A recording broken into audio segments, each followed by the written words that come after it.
Get out. Get out. If you have not seen this movie, then get out of here right now and go watch Get Out because it is a brilliant film. Hello, welcome to Ignore the Bell. I'm Nathan. And I'm Tyler. And if you did not catch that, we're talking about Get Out. And if you did not catch that, you are not going to enjoy this podcast. Everything's going to go over your head. That's true. Yeah. Get Out, which is the debut film by writer-director Jordan Peele. Yeah, Correct? that's correct.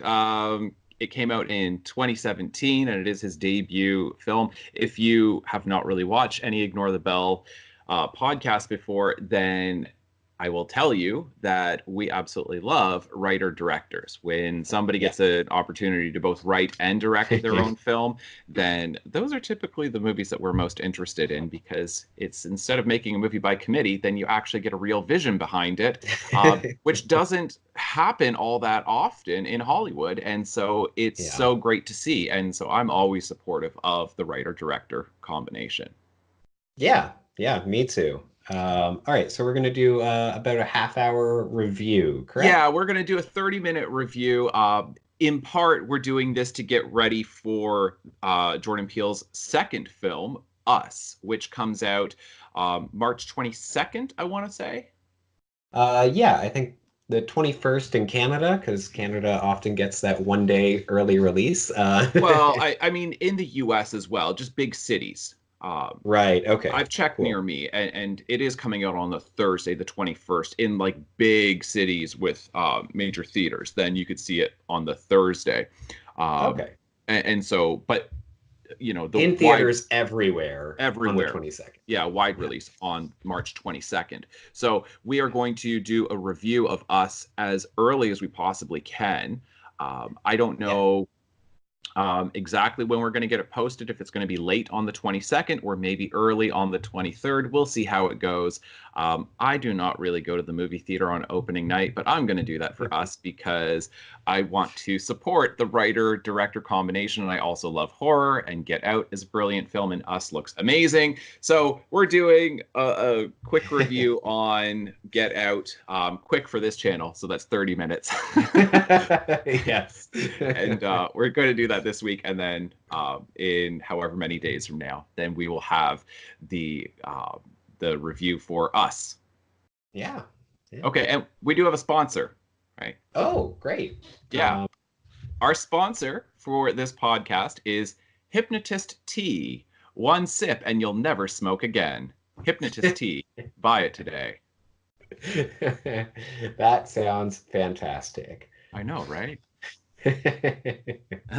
Possible side effects: falling into like the way deep down pit and never coming back out. Just be aware. Is it worth risking that? I think that depends on what your addiction is. Good point. Very good point. Very good point. All right, folks. I hope you enjoy. Oh man, I wish this discussion could go on forever. Ignore the bell. We're gonna keep going, people. All right, so we are talking about Get Out. So I have been very familiar with the film, and for, I don't know, whatever reason, I just did not get a chance to see it until very recently. I don't know when you saw Get Out. I saw it fairly recently as well. Same sort of thing where I wanted to see it when it first came out. Heard great things about it, wanted to go see it even more, but for whatever reason didn't. And then I ended up buying it, and I think I bought it, or maybe somebody bought it for me. I don't remember now. But anyway, so I saw it probably, within the past like few months. Okay. And so I had mentioned it before. So it came out in 2017. Mm-hmm. Jordan Peele is the writer and director of the film. Blumhouse is the studio, I think the primary studio that produced it, and then it did get distributed by Universal. So okay, I think that often happens. With Blumhouse and Universal. Yeah. And yeah, so if you obviously, if you have not seen the film, then you should go watch the movie, because this discussion probably won't make a whole lot of sense. I don't know. I've heard, like, I've been contacted by people who've said, like, I didn't watch that, but I watched your podcast on it, and I'm like, really? But sometimes people want to do that, where they're not interested in the movie, but they're interested in the discussion around the movie, which I kind of get, because I'll listen to discussions on movies that I haven't seen. Yeah, I do too. Yeah, I do understand that, but when a film is as good as Get Out is, I'd honestly just say, like, go watch it. You're not going to be disappointed. Yeah, and if you're worried that it's going to be too scary if you're not into horror films, then it's not really that intense. Yeah, I'm glad you brought that up. Watching it, and I didn't really want to call it a horror film. Mm-hmm. It's a very nice, refreshing blend of genres. It is.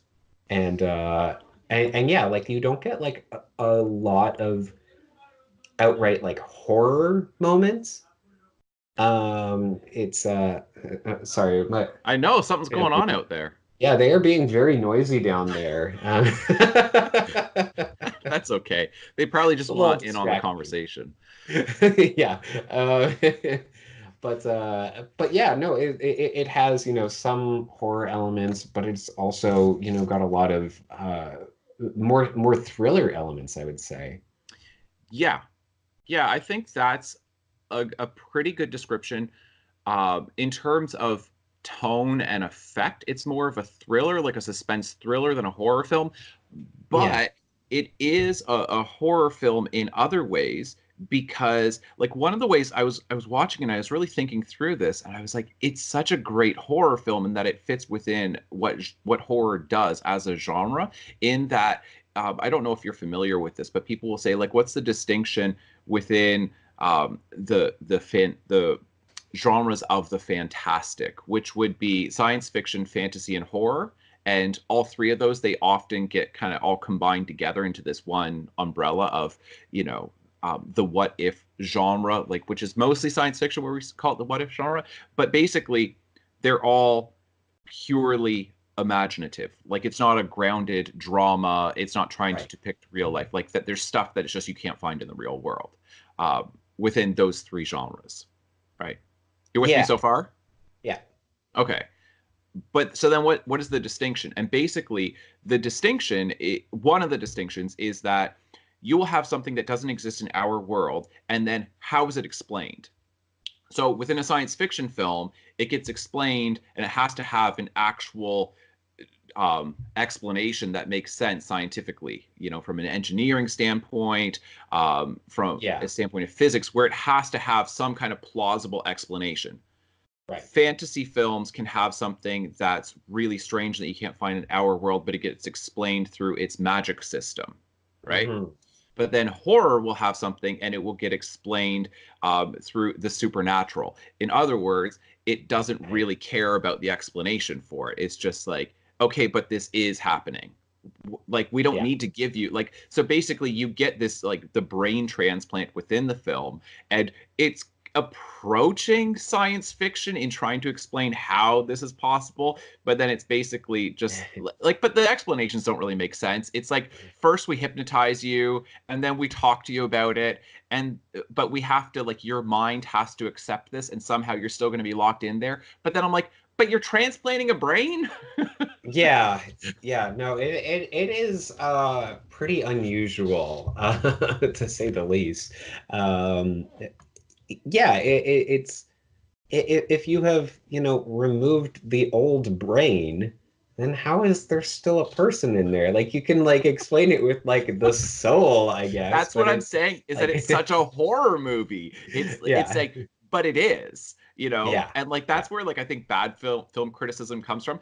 People will say, like, oh, it's a bad movie because the explanation's not there. It's like, no, that's what horror does. Horror just says, all right, it doesn't have to make sense. It happened, right? Yeah.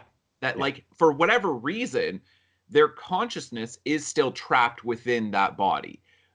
But it was confusing because it started to get almost towards a scientific explanation of how this is functioning with, the father, you know, being this neurosurgeon who's like taking out a brain and replacing it and then like sewing up the skull and whatever. Because at first I thought, oh, is this just some kind of, you know, through what, like hypnosis and some kind of psychological thing where you're able to transfer consciousness? But it's like, no, it's a physiological thing of taking one brain and putting it in the other person's head. But then why is the person still there? And it's like, well, the film just doesn't concern itself with why it's still there. It's just like, it is. Yeah. Yeah. So in that way, it's horror.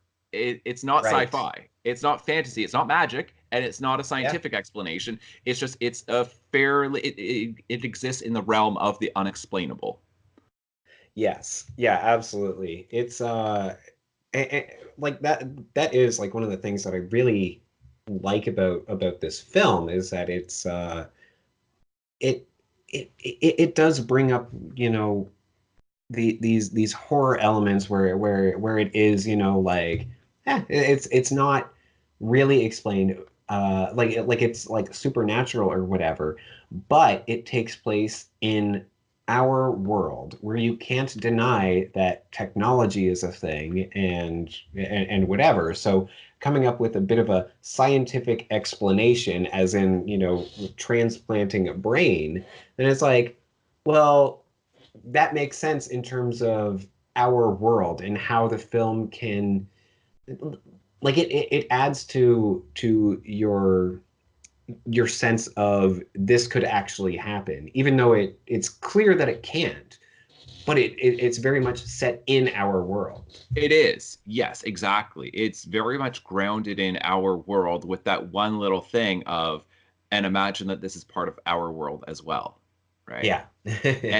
And it's also so you've got that aspect of it of being a horror film, and then the other aspect to me that makes it such a good representation of a horror film of the horror genre is that he our main character, what is his name? I can't even remember the character's name, and I just watched it. This is terrible. Um, It has been far too long since I've seen it. I mean, it's been a few months, and I've seen a lot of good films in between. So, okay, so Chris Washington is the character's name, Chris. okay, yeah, So everything he does within the film, uh, you look at it and you can't fault him for doing something stupid, right? right, And he yeah, somehow still gets in trouble. And to me, that's a good horror film. Bad horror frustrates everybody because you're just like, right, why would you do that? It's such a stupid thing to do. And that's why a lot of people get frustrated with horror. I don't like horror films that do that, where people are doing things that are just so idiotic, where you're just like, I like horror where it's like, wow, that was a really clever thing that you did to try to escape this horrible threat, and you hmm, still ended up being menaced by this horrible threat. Like, so then you're like, that's really scary because you're smart and I can't figure out a way out of this. You just, through no fault of your own, have gotten yourself into this situation that seems almost impossible to get out of. And that's a really frightening thing. yeah, yeah, no, absolutely. Because yeah, he gets, you know, lured to this house through a relationship that's been going on for a while. Exactly. Um, and and and then he's trying to leave, but he obviously cares about this person that he has established a relationship with. Right. So he's like, well, but I'm not going to leave her, obviously. Exactly. It's Exactly. So it's like, could he physically leave? Yeah, but psychologically, then he's stuck. He's in this psychological position of being forced to stay there. And even when people are acting strange, I mean, I've met my fair share of strange human beings throughout my life. There are some yeah, weirdos out there. And you know, sometimes you're in this social situation and you're just like, okay, that was an interesting thing to say. And yeah. like, but you don't just say, you're so weird, I think you might steal my brain, I'm out of here. Right. Yeah. Yeah, that's another thing that I think the film does an amazing job of, which is withholding that Yeah, information. yeah, Because you are with Chris the entire film, where you're trying to figure out what is really going on here. Like, there's clearly something kind of weird, but it's like, okay, well, you know, is it just like that they're hypnotizing these people? into being their servants. And then, you even see like the auction scene where, Yep. they're auctioning him off. And so you're like, okay, so I mean, clearly, they're auctioning off this guy, but why? What are they going to do afterward?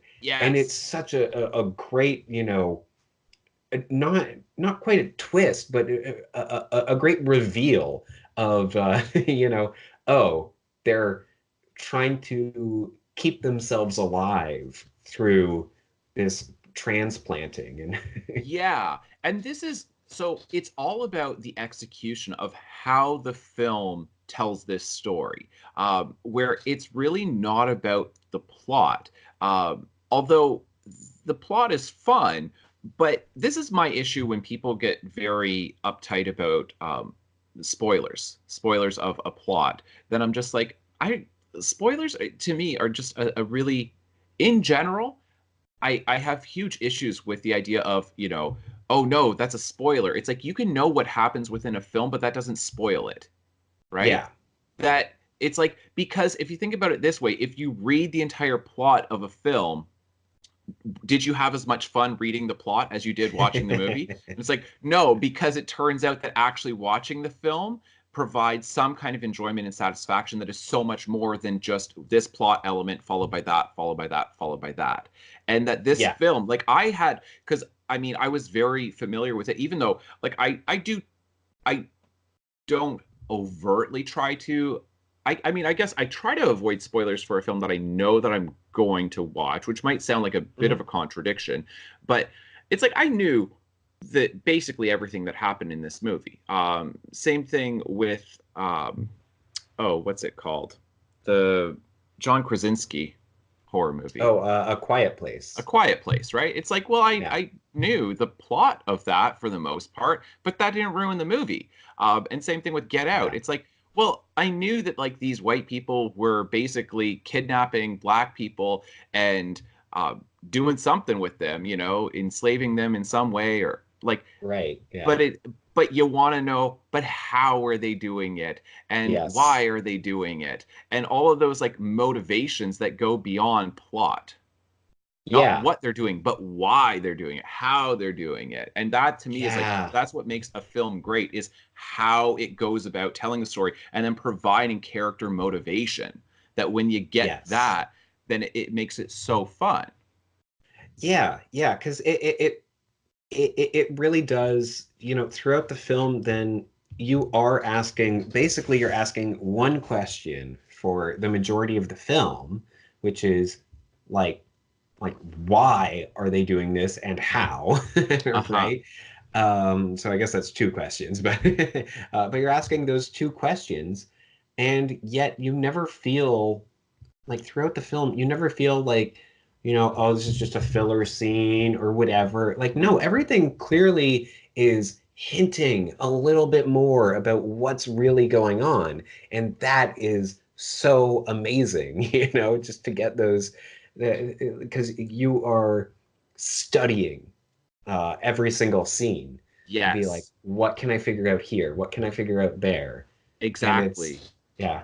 and and this film does such a, it is so beautifully shot, the use Mhm. of different camera angles and all the language of cinema is being used to such great effect within this film, where you get tracking shots, you get a lot of like camera movement panning up and down in these long takes and that like move around the room, but then you Yeah. will get different like edits and different angles, like when you've got the groundskeeper slash grandfather character who runs towards the camera and then like averts, like runs to the side, I like was thinking of that exact same scene. yeah, it's that this is Yeah, doing such like, there's so many, I think, mediocre or just outright bad films that are, it's like the MTV generation of directors and editors who think that you generate more excitement by having more cuts, just yeah, but this film proves like it's a very it I'm trying to think of the right word for it, but it's a little bit of a throwback in some ways to genre filmmaking, but then it's really reflecting what contemporary dramas do in terms of the shooting of the film, like a good indie film where it's using really interesting camera angles and being very patient with the viewer, trusting that we are going to be patient, that we don't need cut to make the Yeah. film interesting. That it's like, no, the audience is mature, they're sophisticated, they're going to be patient.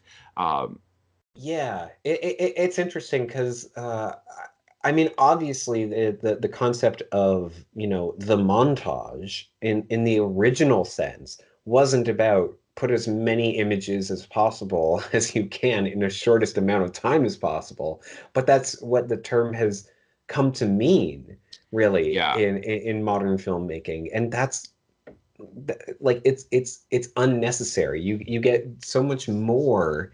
Like the montage can be used very effectively, yeah, obviously, and like like even the concept of editing of like the two different uh completely different scenes or shots put back to back creates a completely different meaning for both of them. yes, Obviously, that's very, very true. But that doesn't mean that you should abandon the concept of, actually moving the camera through these places in order to capture everything all at once. There, exactly. there is again this sense of realism, of, of you witnessing a real situation, a real scenario. Yes, Uh, exactly. yeah, Yeah, where and that's so powerful, it because is. It's so it's powerful because you don't feel like you're going to be able to escape that unsettling camera angle by an right. edit that's going to come up. That by it's going to get cut because like too many bad or mediocre films, whenever you have an action sequence, then it'll film super close and then it'll be cut, trying to show Yeah. all these different angles on it. Like within 10 seconds, you'll have like 20 different, you know, clips that are thrown together and it's like see Yes. how exciting that was, look at how many cuts we had. And it's like this film is like, you know, especially like that the one scene where you do have the groundskeeper grandfather character running Mhm. towards the camera and then he veers away at the last second. I'm sure especially if you're in the theater then you kind of are doing this and, Right. Yeah. which is like great, that's like what should happen in a good horror film. Yeah. Yeah, I mean, honestly, that just reminds me of this one uh scene or shot that was shown to me like in film school. Uh like it was like part of like a documentary or something, and they were explaining how this one shot, and they framed it so that the person was, in the washroom but like behind the door so you could see their body but not their face, and that Mm, everybody who watched it just kind of went like this to try to see around the door. yeah, Because like that is the sense that you get. You're like, well, like you want to have that. You want the film to exactly. have this sense of presence, of yeah, of it being a real location. Yes, exactly. Yeah. So that's part of the effect, the overall execution of this film, which Mhm. makes it so good. Uh, Yeah. so you've got all of that just as like in terms of how it's edited, in terms of how it's filmed, um, all of those things are great and they work really well. Mhm. Um, and then when you start getting into I guess like we could talk about themes, right? Sure. Yeah. Um, so, okay, this is where I've got some questions on it. Obviously, that this is functioning in a really, you know, overt and in a very overt way on race relations Yeah. within the United States and certainly within American history. And so you've got all kinds of little references to things, and most of which I caught, but there were a couple that like I did a little bit of reading afterwards. Like, and I'm Mm. sure. I, I'm sure I would have gotten there, right? But like, Right. I Yeah. wanted to film this as soon as possible. So it's like, I feel like it's kind of cheating when I go and I don't Yeah. arrive there independently. Right. But you know, you absolutely like that. This is in some ways a film that's about the enslavement of African American people by wealthy white Americans, and then getting them to either be a housekeeper, right, where you've got the house slaves, and then you have the field slaves, where you do that very Right. intentionally. And then they have the auction scene where like they're literally auctioning off a human being, and so this is Yeah. what they did, of course, in the slave trade. And then this part, so I didn't catch this, but it's brilliant that he ends up, Chris ends up being able to escape from the shackles that he's in by picking cotton out of the.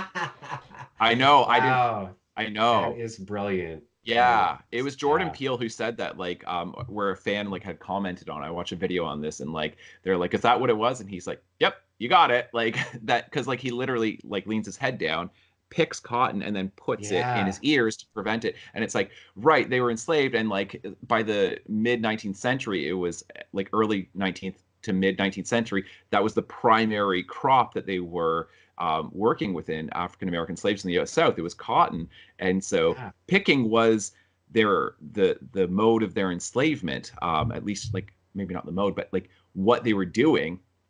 And picking cotton is what ends up saving him, what brings Yeah. him into freedom, which is like, ooh, wow, that's so brilliant. Like that's Yeah. that's what film can do. And that to me is what's so great about this movie, is that it's showing in all of these different ways the language of cinema, because it never is said in the film, here's an auction scene, just like in the old days when we auctioned off human beings as slaves, Right. right? It Yeah. trusts that we're telling you without telling you, that the narrator of the film is the film itself.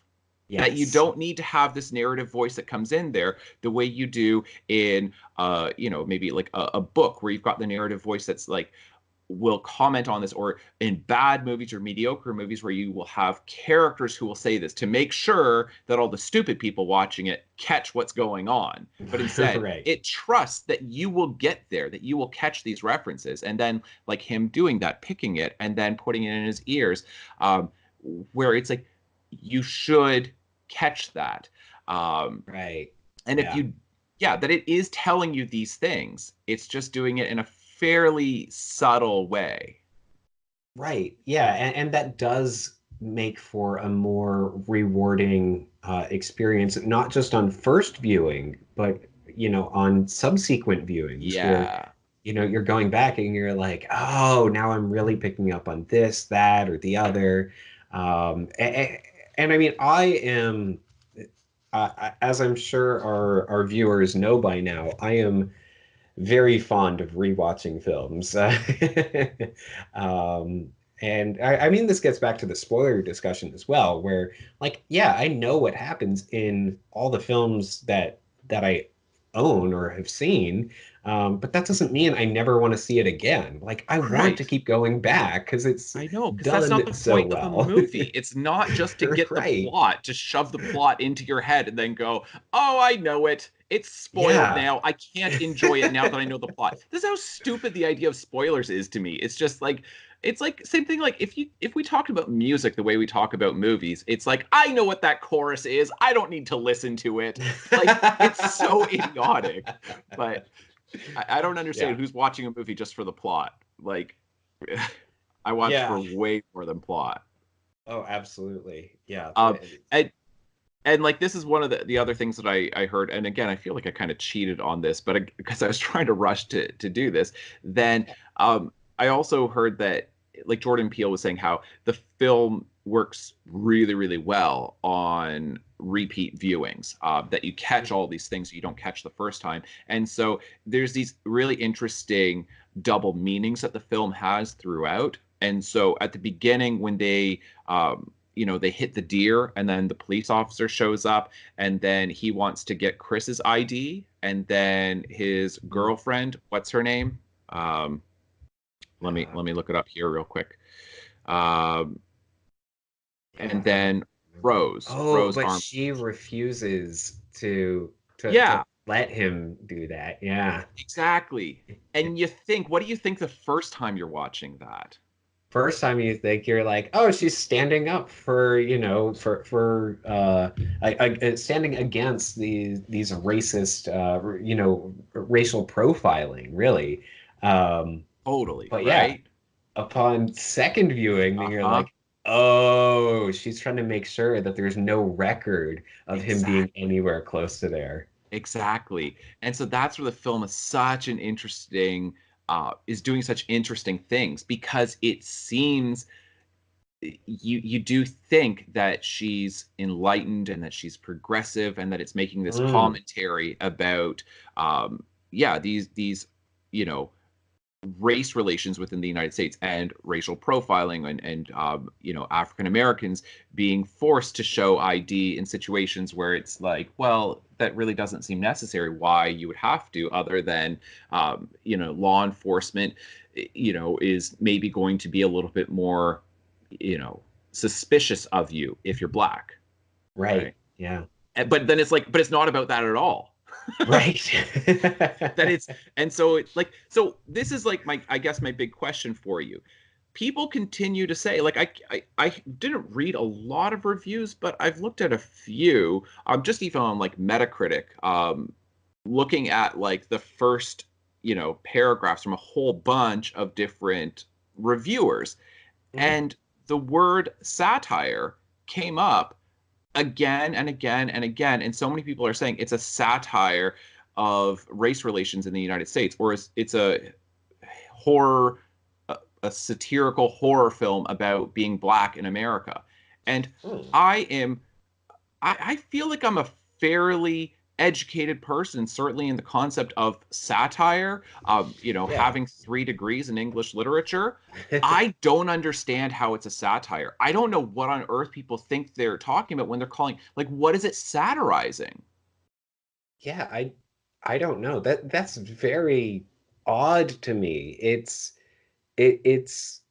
I it's not a flat out horror film, but that doesn't mean that it's satirizing it. It's just doing something different in the genre, and it's putting elements of different genres in there. It's Yeah. I don't see how it's a satire either. I've been That's reading through these things and it's just like they keep using the word satire, but then there's no explanation. I'm like, I don't think you know what that word means. Like right. I think they think satire is like just a commentary because it's like I don't even see how it's really what exactly about this is a criticism of race relations within the United States. Like what specific practice is going on let's say a literal level within this film where we're supposed to watch this film and then say, "Oh, that is a racist thing that's going on within the United States. This is what white people are doing to black people, and I didn't realize it until I saw this film that's really ironically and sarcastically pointing it out to me. And then I go, oh, now I understand that behavior that I'm doing that's, incredibly prejudicial that I should stop doing. Like, I don't know, like, what I shouldn't kidnap a black person, extract their brain, and then put my brain in them because they've got a better body than me. Like, well, I was never planning to do that. Right. Yeah, no, it's a very strange thing to have come up so often Yeah, in these reviews. because Yeah. on I a mean it like it has comedic elements, but that doesn't mean that it's, a satire. And right, but there's no like, what is it like? Are they saying that it's a satire in that, let's say then the dad character, then he, says like she brings up his daughter brings this up to Chris before they get there. Oh no, my parents are not racist at all. They voted for Obama, and my dad's going to tell you if I could have, I would have voted for him a third time, right? And then it's right. like, and then the dad ends up saying that to him, and it's like so you're saying what? It's a satire of race relations in the United States, in that white people say strange things to black people to prove that they're not racist. And it's like, okay, but I don't see how that's a satire. That's just true. That a lot of white Right. people will say weird things to black people to prove that they're not racist. And you're like, Yeah. but that's not what satire is. What exactly about that behavior is so nefarious that needs to stop, and that people like, it's one of those things of like, I'm not saying that white people should do those things, but that's not exactly what satire is doing. Satire is, and I mean, most people don't seem to really understand the concept, and because it is somewhat nebulous, that it can shift and change depending on how you think of it. And I don't know how many times I've brought it up before, but Jonathan Swift, I love his definition of satire. Satire is where it is a mirror in which you see everyone else's reflection but your own. And so Right. you basically watch it, and then, or you read it, and then you say, ah ha ha, everyone's stupid except for me. And that ultimately the joke is on you, because you are doing something that actually makes you complicit within that thing that you think is stupid to do. And so, for example, like if you're watching a film that's incredibly critical of capitalism, and then it's like you see how people spend money on things in order to make them feel better about the fact that, like that people will spend money in order to resist capitalism. And it's like, do you not see the great irony in that? That by Right. Yeah. doing that, you're participating in capitalism. That's like satire, where it's this behavior that you're doing that actually is the behavior that you don't want to do. But by watching this or going along with this, you now are complicit within this. Right. Yeah. Yeah. I I don't know. Yeah. It's such a strange thing to come up. Because yeah, I don't think of this as being a satire at all. I don't. No. It it's a very enjoyable, very well made blending of genres that is, you know, it is focusing on race relations. Um, Yes. but yeah, I don't know that it's really criticizing anything specific in those terms, where it's like, so like, I don't know, like he trusts his girlfriend and she ends up being a horrible person. So I don't know, like, is that what we're supposed to read into it? Because then that's saying that, there shouldn't be, uh, you know, like people of different races like going out together, which is Right. obviously awful. And that's Right. not. Yeah, I don't think that it's a film that's critical of that, of miscegenation, of interracial relationships. Like, I Right, yeah, don't think that's the point of the film. Like, I mean, I no. think, but it's a commentary, and at times it's a humorous commentary on Yes. race relations within the United States. Yeah. But I still don't see how it's a satire. I don't see how it's pointing to behavior that is that most white people who are watching this are complicit in, that should stop. And they watch it, and by watching it, they don't even realize that they're perpetuating these things. Um, like, Mhm. I just don't know what it is that people are taking away from this, where like and yeah, I think, because I'm just saying on the literal level, then I don't understand what exact behavior is the issue. Because to me, Yeah. like, okay, I have multiple thoughts on this, but I look at this and I'm like, I I appreciate how much of this has to do with uh, being black in America, Mhm. but I think it's doing all of those things. And there's lots and lots of great criticism out there that points to all these things that it's doing. But it's not just doing that. I look Right. at this and I'm like, I'm uncomfortable with wealthy elite white people. Like, Yes. I don't identify with that at all. And I'm highly suspicious of incredibly wealthy white people. Yeah. Like, oh, I mean, really, like wealthy people of any race. Yeah. Like to be honest. Yeah. But typically then you're seeing this more like in North America, then you're going to see this more amongst white people than any other race due to Yeah. demographics and how long they've, been in the country and historic prejudices and like all of that stuff that exists. So then you've got a lot of wealthy white people. And I look at, like I say, I would be very uncomfortable if I were in his position, even being white, but coming from a pretty poor background. Then I'd be like, Yeah.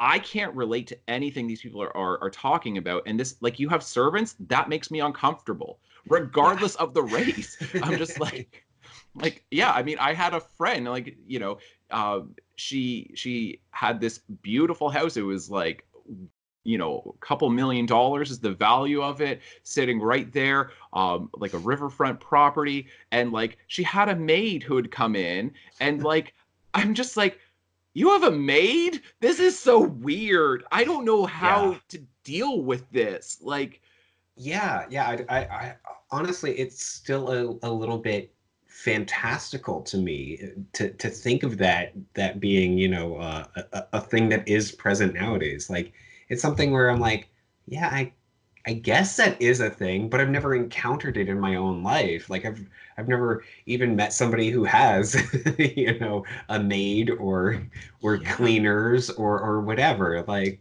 no, it's right. Like, and I'm just not in that demographic. I'm not privy to that demographic. yeah, like if I had some wealthy dude, regardless of race, who invited me to come aboard his yacht for a Sunday afternoon, I'd be like, no thanks. Like, Right.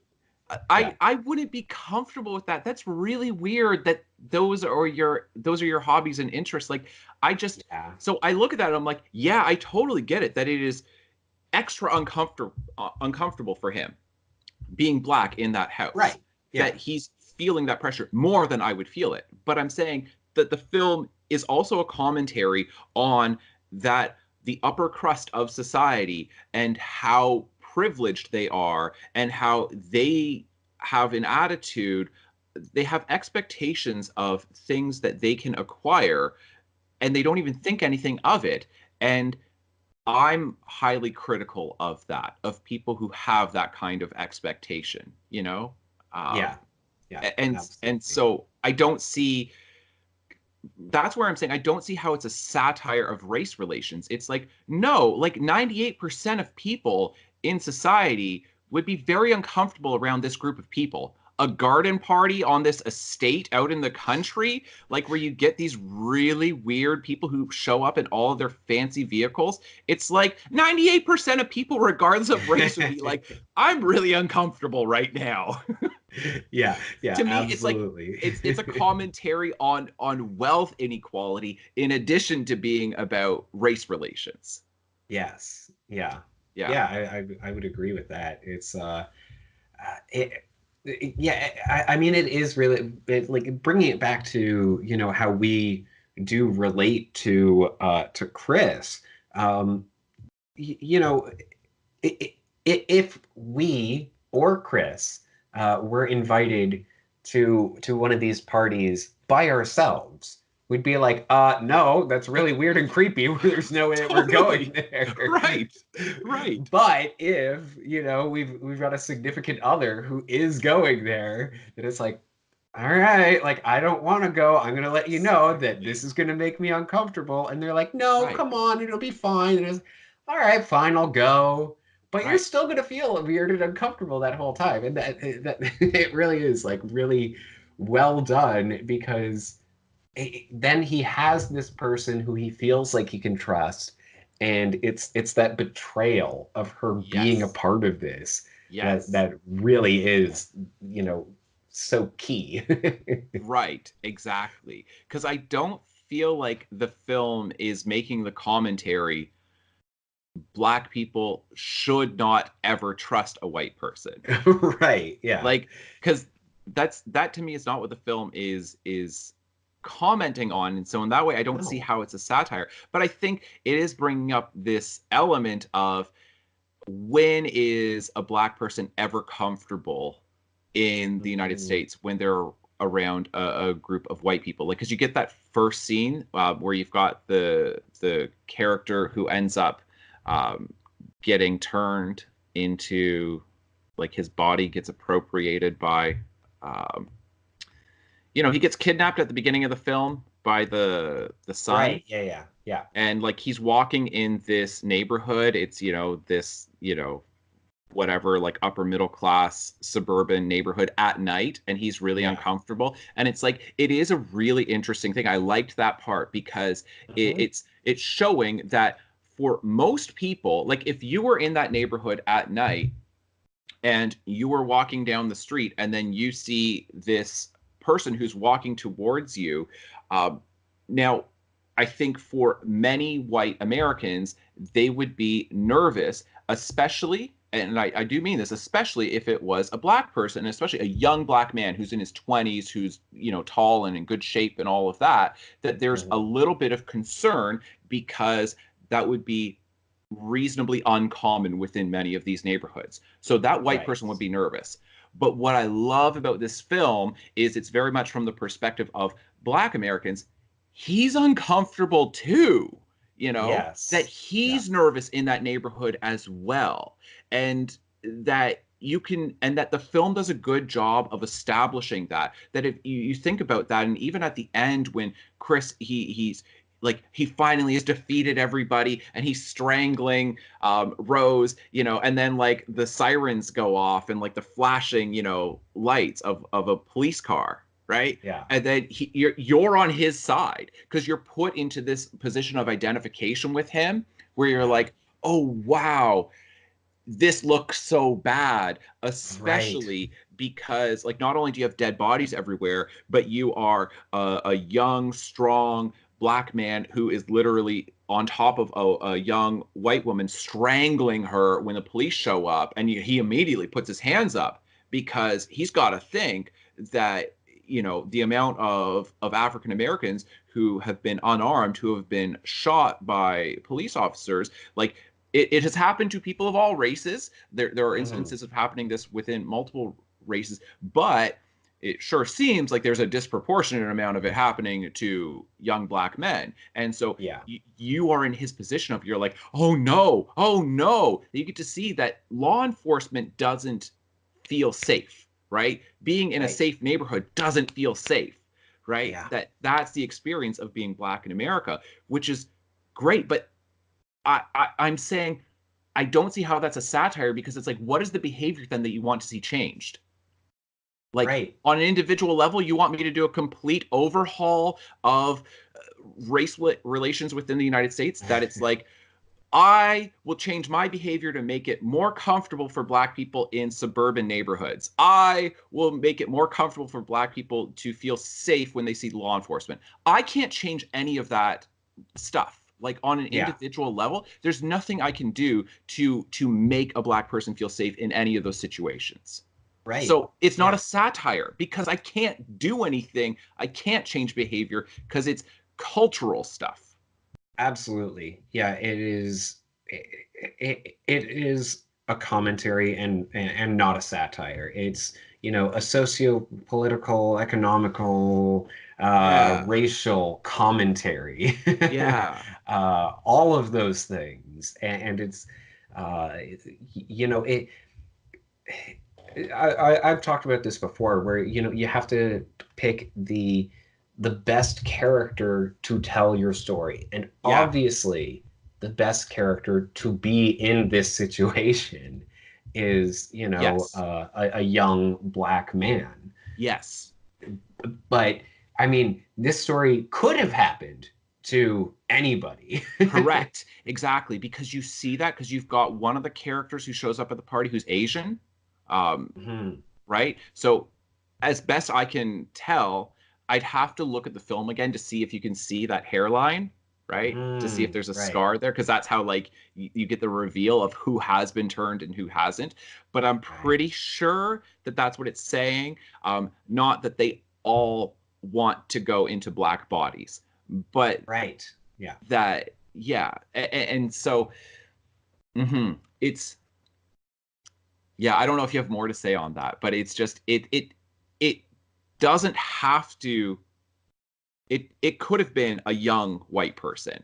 Right. It could have been a young Asian person. It could have been a young South Asian person, right? Like it could have been any other race, but this particular story is best told with that Yes. additional element of, and it's even extra uncomfortable being black, that this would be uncomfortable Yeah. for anybody in that situation, but you get all of these extra layers of meaning that come up when you're watching it. So you're like, even if this has happened to other people, the best way to tell a story is for what happens with Chris. Like, Yes. Yeah, absolutely. It is using, the current cultural climate, the zeitgeist, uh,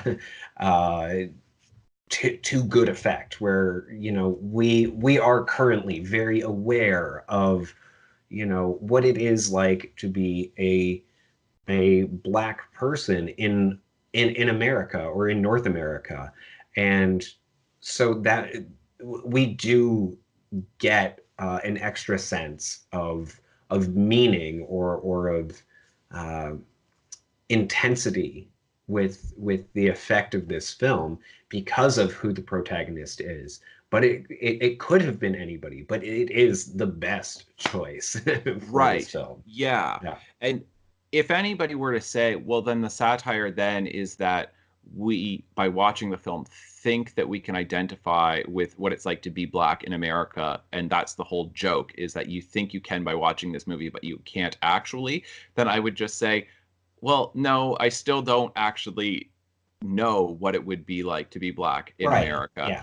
But I think that I've got a better sense by watching this film because of a couple of those things, like especially at the end, like when like the sirens come on, right, the flashing lights, Yeah. then it's like that extra sense of like, because it's a horror movie and you're identifying with him as your protagonist and you want to see him survive, and then you're just like, ooh, that sinking feeling that so many African Americans have very likely experienced when the out of context, if the police show up, it could look really bad when maybe they weren't actually doing something bad. But you know what I mean? Like maybe they got attacked by that person, but that they were able to get on top of them and they're trying to stop from getting assaulted by then attacking their attacker. And then the police show up and it's like, oh, right. Now you're going to say that I was the Right. assailant here when I was really the victim. That you get that sense of like, ooh, yeah, that would be um, a really frightening feeling when you don't feel safe, even when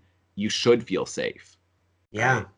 Yeah. That so I'm like, I think that it like I think you do get something from it. I don't see that still being a satire then. Hmm. And Yeah. okay, go for it. So there are a few particular moments that I'd like to pick out and talk about. One would be the sunken place. Uh-huh. Uh, it's so, it's such a great concept and so beautifully filmed. It is Where, so beautifully shot. It really is. oh my goodness, like when he first goes in there, you do like feel like you are being sunk right in, Yeah. like you're Yeah. just so distant all of a sudden. Oh my goodness, like, oh, so incredibly well done and such a great concept. Yeah. Like so original, it's a Yeah. um, yeah. That's the one moment. Uh the brother, or yeah, I forget what the brother's name is. I'll look it up. Whatever his name is, though, that guy is the worst. Yeah. I mean, I know he's supposed to be, like the, stupid, lazy, whatever, younger brother sort of character, but my goodness, like, and I don't even mean it in terms of it being a negative toward the film. I just, you really do look at that character and you just go like, he's the worst, and you just really want to hate him and really want to see him die. Oh yeah. And for so many reasons, I feel like he's just and like this is I don't know. I'm just gonna say it. He's just such a trust fund brat who's, a Yes. sorority like or a fraternity bro, who can get away with anything Yeah. because his parents have got money, and he thinks that he can, say things that are inappropriate at a dinner party, like that he can transgress these things to like show how edgy he is because he has to prove that he's edgy because he grew up in such a privileged space. And it's just like, yeah, no, that person, that human being is never fun. Like nobody likes Yeah. that person. Yeah. Like ever. Even when they get Right. married, their spouse resents them, and like nobody likes that person. So yeah, for sure. Like when like Yeah. I was kind of happy like when he like well when Chris first like kind of comes to, and then he like uses the croquet ball, or I don't know, I think, or lawn bowling, I don't know if it's croquet ball or not, but like he hits him on the back of the head and then he hits him again. Then I was just Yeah. like, keep going, hit him again, hit again, Yeah. hit again. Right. Absolutely. And of course it's a horror movie, so like you don't, so that way he can come back, right, and Right. then you have another Yeah. fight. But yeah, but no, you want to see him get it. Oh, absolutely. Yeah, he's just the worst. Oh my goodness. Um, yeah, so okay. So with in regards to the girlfriend, did we figure out what her name was? Rose Rose, that's right. Armitage. Yeah. I love, like the collection of photos that she has. Yeah, Oh, that's so well done. And you get yeah, to see that, like even like, when she's like with a woman or whatever, and like the way that like she's like changing her identity to fit whatever, yeah, person she's trying to, subdue. Oh, it right. is so well done. Like oh my goodness, bravo on doing that so well, in that you didn't need to do it through flashbacks or anything. Yeah, You just need those individual snapshots, literal snapshots the of snapshots, and then she's got them up on the wall, like on the wall behind her, as she's sitting there eating her like Fruit Loops with the milk and like listening to her music, right? She's like looking at like pictures of like I think like NBA athletes or something like that. yeah. And that it's like it's, and again, I didn't arrive here independently, but it basically they're functioning as basically stuffed heads from hunting trips. And so that part I didn't arrive at independently, so I was like, right, yeah, so it's basically the trophies that she's got up on the wall. But then if like, so this part I'm saying from here on out, then I've arrived here independently. So Yeah.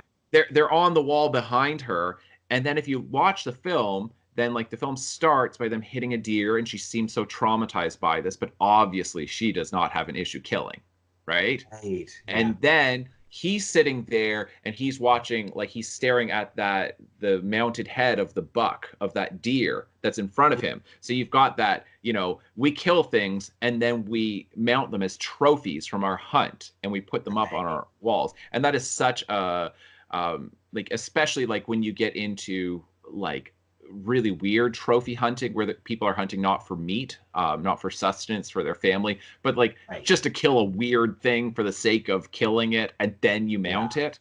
That you've got that, and that's what it's functioning as behind her. But you also see within the photographs that, as you're saying, she's taking on these different identities. And isn't that exactly what hunters do? Depending on what you're It hunting, really you is. disguise yourself as that thing, right? Yeah. Like you go Yeah, duck I mean, hunting, even in terms like of like the mallard call, right? The exactly, yes. exactly. Yeah, Yeah. that's what I'm saying. Like I'm gonna pretend to be a duck, Yeah. like, or you go out and try to hunt like a moose. You do like the moose calls, right? That it's like I'm gonna pretend to be a moose, so that way, Yeah. like that I'll beckon it. So it's like whatever she wants to hunt, like this is her form of hunting, and hunting for sport, for like trophy hunting is such an elite thing to do, right? Like where It's you true. have these people Yeah. who spend ridiculous amounts of money to go into a country where the like you can go and hunt this exotic animal, right? Yeah. That it's like, uh, is there anybody but white people who do that? Yeah. Like I I don't don't know. I think know that like because so. like I'm saying there's definitely poachers of different Right. races. Like I've seen like African poachers, like, but they're Yeah. killing it to then like sell it like for a profit. They're Yeah. not doing it to put up in their home, right? But Yeah. it's these like fairly wealthy white people. Like, and if I were touring somebody's house and like they had like a stuffed, you know, giraffe or something, they're like, oh yeah, I went out to the Sahara and I killed that thing and I brought it back, I had it like stuffed, I'd be like, you're the animal, what the hell's wrong with you? Yeah. Yeah, absolutely. My goodness. Yeah. Yeah, no, that is really just so well done. And then and then of course, she's like already looking for another one. She's already back on the hunt, It's Right. it's so Right, because this it's is her like sport. This is right. Yeah. It makes me wonder, like, I mean, I know that there are like, all the people at that auction, but like, how do you get the word out for that kind of thing? How do you a like, good point. establish this? How do you know like what kind of person to look for and all that? Right. Like, Well, oh, that was the thing, like where you had like those weird things that the guests at the party were saying, like, like, oh, like what's it like being black? And black is very fashionable these days, right? Like those right. weird things. It's like they've obviously been having these conversations of like, like, and the guy was like bringing up like, oh yes, like Tiger Woods is so great, and it's like, you know what I mean? Because Yeah. like they're white and they like golfing, and then it's like, oh well, now Tiger Woods has made it possible to be black and to be a golfer and to be successful. So now I can envision it. Oh, I see what it would look like to have a successful black golfer. Maybe I could be in that body, and like, Yeah. yeah. Yeah, okay. So the last sequence that I want to talk about is Chris's escape. Oh, it is so awesome. It's terrific. It's so well done. It's so much fun to just be going with Chris, as he's like breaking out, killing everybody, like Yeah. fighting everybody. Oh my goodness, so good. Exactly. It's such a satisfying thing, right? Like Yeah, yeah. it yeah, it's very satisfying. And then when his friend shows up, and his friend, the TSA worker, who is so great in this movie, like It's true. Yeah, he really is. like when he's first telling him, he's like, that's what those like crazy rich white people do. They're gonna use you as a sex slave. Right? And then he's on this. He has convinced himself so thoroughly that that's what this is about. And then Yeah. like I was so expecting him at the end there when he like shows up in the car, and then they get in the car and like they start driving away, and then he's like, so it's a sex slave thing, right? Like I was sure that line was coming. I don't think it would have worked in the film. I just thought that, based off of this character. Yeah, I feel like they probably had to have shot that. I think so. I think they did. And then they're like, they do in advance. They're like, it's not going to work, but we still have to film it. we Like, still gotta have that one in there. Yeah. Yeah, no, his whole escape at the end it's such a satisfying thing. It's almost it's almost like a vigilante movie, right? Like something like John Wick or Taken or something like that, where it's like, you've done this awful thing and now I'm going to go on a rampage. And we're like, woo, go on a rampage. right. Get them all. Yeah, I would agree, except this film, I would say, does it better than either. I mean, I haven't seen John Wick yet, so I can't really say anything about that one. But in terms of like the Taken franchise, like this one, it gives you an entire film before you get to that moment. Yes. You are, so like it is such a relief, so satisfying to see him do all this at the end of the film compared to those other films where you go into it like expecting that. It's like, yeah, I'm just waiting for that. This one is like, no, there's a lot of other stuff that's going on, because I didn't know that there was going to be, this whole, murder spree, if you will, at the end. Right. And it was like, because I did not know much about the film going into it, because I did try to stay as blind as possible. Yeah. So it was, just so exciting to see that play out. Yes. It's really terrific. Do you have anything else? Because I've got some stuff I wanted to talk about, but do you have anything else? Not off the top of my head. Yeah, no, I'm good. Okay. So I I was saying that on a literal level, I don't understand what behavior this film is commenting on a literal level that ought to be changed, where it's saying, here's this awful thing that's happening within society that a lot of people are doing, but they're not aware that they're doing it and they should stop doing it. To me, Right. like that's what would make it like a satire, but I don't see that. Like I just don't know what exactly it is on a literal level that's happening that should stop happening, other than maybe saying like weird things to black people to show that you're not racist. That I'm like, Right. okay, like, but Yeah. yeah, aside from that, like I don't see the literal stuff that needs to change, but I see some things that can function metaphorically within this film. Yeah. I feel like you're going to mention hunting. Sure, I mean, I guess like Um, I feel like we've already talked about that. yeah. And see, now I'm trying to figure out where you're going with this because I'm sure that you are right, but I want to have it.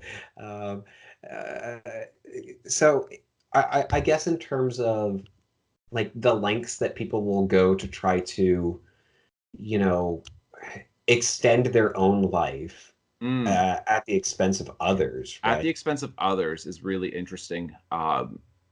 Yeah, yeah, I haven't fully worked through that idea. So I've got basically like two things that I can think of that this film Okay. seems to be doing on a meta, or at least you can read it this way, whether there was authorial intent or not. But I think that the film, the two things can get combined together into the exploitation of African Americans by wealthy white Americans. That that is definitely a theme that's getting explored here, that historically African Americans have been exploited by wealthy white Americans. And it's like Right. certainly within like pre-Civil War, absolutely. Then you get that with slavery. Okay, that's very obvious. Mm. But then there's two things that I think are happening. One, Hollywood has got this history of exploiting African Americans for white producers to make a huge profit, and African Americans are not really benefiting, historically, have not benefited from this, from their own culture Mm. being Right. appropriated. Because if you're looking at this, like, I mean, for instance, like the and there's like it's too big to get into, but I'll just point to a couple things. Like the first sound film is The Jazz Singer with Al Jolson, and Right. it's literally he's puts on blackface to do Yeah. those jazzy songs of African Americans, and it's like, well, don't get a black person to like don't make the first sound film to be about an actual black person with an actual black actor who's doing his own songs. Instead, get a white person who is stealing songs from the African American community, who then literally does a parody of being black and then does the whole song and dance routine, and then people give Yeah. money to a white person who is really has stolen, plagiarized this stuff from the black community, and the black community does not benefit, but the white community does. And Right. that this is a film about being black in America, and filmmaking, Hollywood has an entire history of exploiting black people to enrich white people. And black people really either don't get to participate at all or are not benefiting anywhere near to the same degree as white people, like wealthy white Hmm. people. Yeah. Yeah. Oh man. One thing really stood out to me there, which was, this idea of white people, pretending to be black, which is Yeah, literally what yeah, happens in the right. Because film. that film, like the Yeah. film, seems to be about blackface, right? Yeah. That Yeah. it's like, except it's such a monstrous, horrifying version of something that's already really gross, right? Yeah. That it's like you're Yeah. literally stealing their physical body. You're not just doing a parody of them and then stealing their music and their dance, their culture, and then exploiting it. Hang on. Okay. Sorry about that. Somebody knocked on the door, so then I had to go and answer it. So we just cut a little part there. So if you notice a little cut, that's all that happened. Yeah. So you have this entire history of blackface where, you're just appropriating cultural, the culture of African Americans, using it for monetary gain, but not letting them participate in this. And that, I mean, like, this just comes up again and again and again. But then in this film, it is very physically stealing their own bodies. Right. Yeah. Stealing the abilities, of these people, where it's like, oh, you have something that I could use. Yeah, and Um, just yeah. seeing them as that. And I think that's Yeah. the other part of it that's so interesting, is the treating black bodies as a spectacle, as something to look at and to admire, and um, you know that you get that you have the guests at the party who are doing this. Like, it's so dehumanizing to him that Right. they're looking at him, but they're not seeing a human being, because they don't care about him. They don't care about his character. They don't care about his mind. He is only his physical body. That's the only thing of him that has value. And so Yeah. this is the other way that I think the film is exploring this idea of the exploitation of African Americans by wealthy white Americans. And so one of the things that is going on, and I don't know how familiar you are with this, but college sports in general, right? That Mhm. college athletes, student athletes, do not get paid. Okay. Right. So they'll get scholarships. So they'll basically get, if you're doing an elite sport, and then you'll get like a full scholarship. Mhm. Uh, but they don't get paid. But the schools themselves benefit hugely by attendance at the games, and then television ad revenue on top of all of the merchandise. And so, Yeah.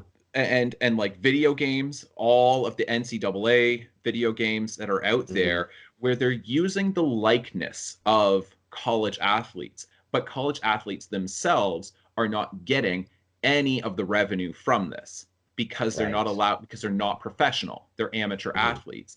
And so this is where I think the film, if you're reading it metaphorically, works so well, because it's not just about Black Americans. And just like, because within the film, it's not just Black people who get stolen and then you steal their body. Or at least it doesn't have to be Black people. They could take anybody and then steal their body. So same thing within college sports. It's, of course, not just African American athletes at the college level who are being exploited in this way. But if you're looking at the numbers, then African Americans are participating at a disproportionately high rate compared to their percentage of the population.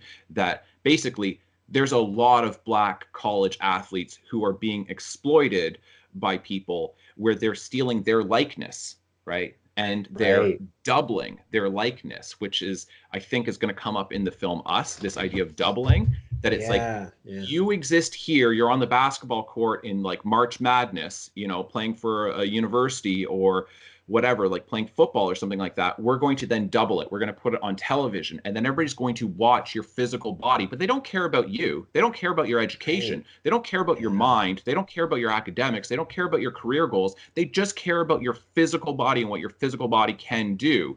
And they're willing to pay money to enjoy watching that as a spectacle, but they're not going to pay you money. They're going to pay other Right. white people money to enjoy the spectacle of you. And that it's not, like I say, it's not that it's only Black athletes that this is happening to, but it is happening to them at a very high rate compared to just overall population demographics. And then same thing within video games, right? That it's, Yeah. you know you're going to then take their likeness, put it into a video game, and then white people, black people, Asian people, they get to then use you as an avatar when they're playing the game. That they literally get to appropriate your body and move you around however they see fit. And again, they don't care about you as a human being. They only care about your physical attributes. They don't care about they don't care about your history, your background, your Right. And certainly in terms of the film, then it becomes completely irrelevant as to where these people came from, right? It's it doesn't matter what Chris was doing for a living beforehand, because he's going to serve out whatever purpose they want after the fact. Whether that be like some kind of servant or or whatever. Right. And that you have this where the mother, Catherine Keener, her character, where she, I think metaphorically, I have no idea if anybody has done this reading of the film, but I just was watching it and this struck me, that she gives the appearance of caring about Chris, about what happened with his mother and his childhood and all of that. But ultimately, she's just doing this to be able to hypnotize him so that way they can then steal his body, right? If you look at what college recruiters do, they will come to high school students' homes if they have got enough potential, and they will pretend to care about that person. They will pretend to care about like the house that you grew up in and who your mom is and who your dad is and like your upbringing and all of that, in order for you to sign away your rights, that you like, well, now you can use me in your games, make tons and tons of money from me, for merchandise and everything else.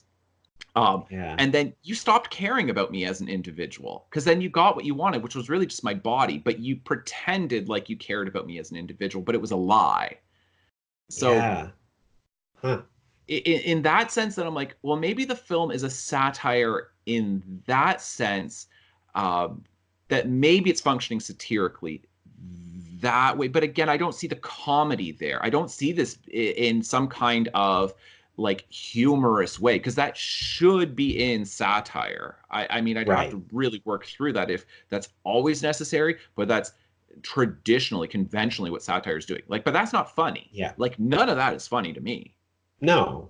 Like, it's not like, ha ha ha, just like a student recruiter would do this. I'm just like, you, just like a student recruiter would do this. That level of subtlety is not used for satire, because the whole point of satire is that the audience is understanding what you're trying to do. So if you're being that subtle, then that's not effective satire at the very least. And then they're so concerned with Chris not smoking, right? That they want him to not smoke, which it's like, you get it. It's like, you're like, oh, because they care about his physical body. But that part of me is like, let him smoke. You're going to take over his body like tonight. Who cares if he has a few cigarettes right now? Because it's not like I want his body 30 years from now, like where his lungs are ravaged. But that the film is like pointing this out, that it's like they care about the physical body. So, but they make it seem like they care about him as a human being, and that's why it's not good for you. That's why we don't want to do this. That it's this false empathy or sympathy for him, that they pretend to care about him as an individual, but they really are only concerned about his physical body. And it's like, if you look at the way colleges will really be very punitive to athletes if, let's say, they smoke marijuana, right? Or do any other kind of drug, then it's like, we care about you as a person, and we don't want, like, that's like, but it's like, no, you're worried that if the kid like is doing drugs, that he's not going to be a good athlete anymore, and you know, therefore, or he's going to get arrested, or who knows what, right? That like, you're going to lose your revenue. That it really comes down to, but it's the physical body and your physical abilities that we're trying to protect and that we really care about, but it's not you as a fully formed human being, and your mind and your character and your your future, your career, like that stuff's all irrelevant. And so if you're looking at the film, then it, to me, metaphorically, that exploitation of how are um, how are people, human beings within the United States, getting exploited by a very small privileged group of wealthy people? And it's like, well, that's a very obvious way that they are, is through college sports, which many, many people have pointed out the issues with college sports. Mhm. And yeah, And it's, even being this is a very present issue. yeah, With yeah, so it's that's I think really, really insightful. That's a fascinating reading of the film. thanks. I hope Yeah. people actually watch this and hear that, because as I was watching, like, I came up with this, and but I think it holds up. I think the reading really holds up, because Yeah. there's more evidence within the text. Like, there's because you can say, like, oh, that's quite a leap, but I think there is a textual foundation for this, where you've got the grandfather character, where the dad is showing, Chris around the house, and then he shows a picture of his dad, or his grandfather, whoever it was, at the, like, he shows a picture of, I think, was it his dad and Jesse Owens beside him for the 1936 Olympics. And Mm.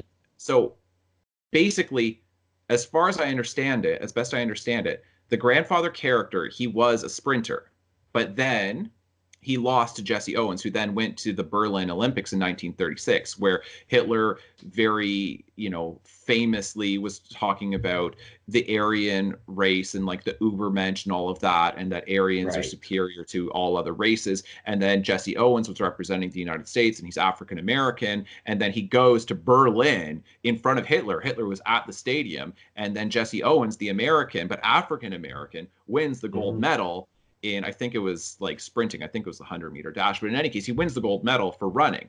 And then, like, the Yeah. dad in Get Out is showing this. He's saying, oh yeah, there was, like, I think my dad is what he says, who lost to Jesse Owens to represent the United States at the Olympics, right? And so it's like he lost Yeah. to a black guy, but then you see that the dad, his running, Yeah. right? Yeah. That it's like he's trying to sprint. He wants to be Jesse Owens. He wants to be Yeah. this sprinter, because, like, that was part of his character. And then, like, you see when he, like, catches Chris, like, it's just like he's so fast, and just boom, he Yeah. tackles him, right? Yeah. And it's That's like, true. oh right, because he looked for a body that would be a sprinter. He looked for somebody Right. who could run, where it's like he was trapped in his body that was inferior to Jesse Owens's body. And so now he wants to have that. So I'm saying, if you're looking at that, I mean, how did Jesse Owens benefit from this? Like, I'm not sure, but Olympic athletes are not paid, right? So Right. that's where I'm Yeah. saying I think that there's textual evidence that connects those two things. College athletes who are not paid, and then Olympic athletes who are amateur athletes who don't get paid. Within the film, it's showing this, that you've Yeah. got the desire to take on that body of a black person who can sprint faster than you, and you don't care about him as a human being. You want that body.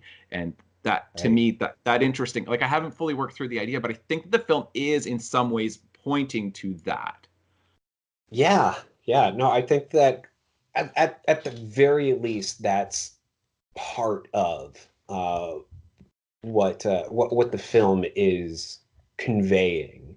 Um, it's I I don't know if that's necessarily like the primary or the major focus, but it may be, but it's certainly at least part of it, I would Like, say. it holds up at the very least, and the Yeah. film can be Yeah. read that way. Like, to people who say, like, Hmm. oh, you're overthinking it, or you're reading too much into it, then it's like, yeah, but that's not how interpretation works. That Right. its interpretation is, but what does the text say, and what kind of different readings? Because I'm not saying that's what the film is about. I'm saying that it can be read metaphorically as this exploitation of black people by not necessarily not white people, but in a very privileged elite minority of people who have come up with a complex conspiratorial system to exploit young people, and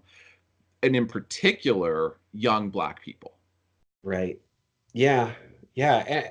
I think that another interesting element there is, this idea of the generational uh, continuance of this, right? Because you've got, I mean, obviously it's you've got, like the grandfather and the father, like the whole family is involved in this, but it's kind of this scheme that keeps going, that keeps building on itself, where Yeah. they're going to keep exploiting over and over and Yes. over again.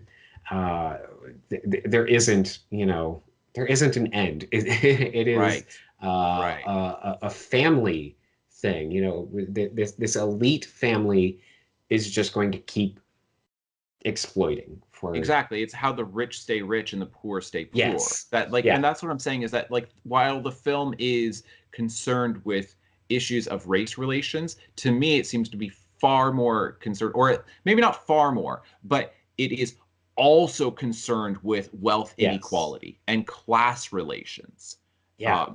And that's where I really like the film, because I like it for all of the discussion of the focus on race relations. But I think, I mean, I haven't listened to a lot or read a lot about the film other than kind of hearing it out there of all the people who are talking about it. And they talk about it as being, this important film is talking about race relations and being Black in America. And I'm like, yes, and it's doing all of those things, but it's not Yeah. just doing those things. It's doing other Right. things, including class relations, in a really insightful way, because I look at that and I'm just like, this is exactly how it functions. It's that these Yeah. old money families, right? Yeah. The Yeah. old money, where they've had money for a long time, generational wealth, that somehow the family, nobody seems to work and they continue to end up with more and more and more money. Right. Right, which is just Yeah. how like compound interest works and clever investing and all of that. You just get enough money early on, and like Yeah. people can, even people within the family, they can be stupid as long as they're smart enough to have a good money manager, Right. and Yeah. like they can make all kinds of idiotic, like make idiotic decisions in their life and still have money and still have the family wealth grow.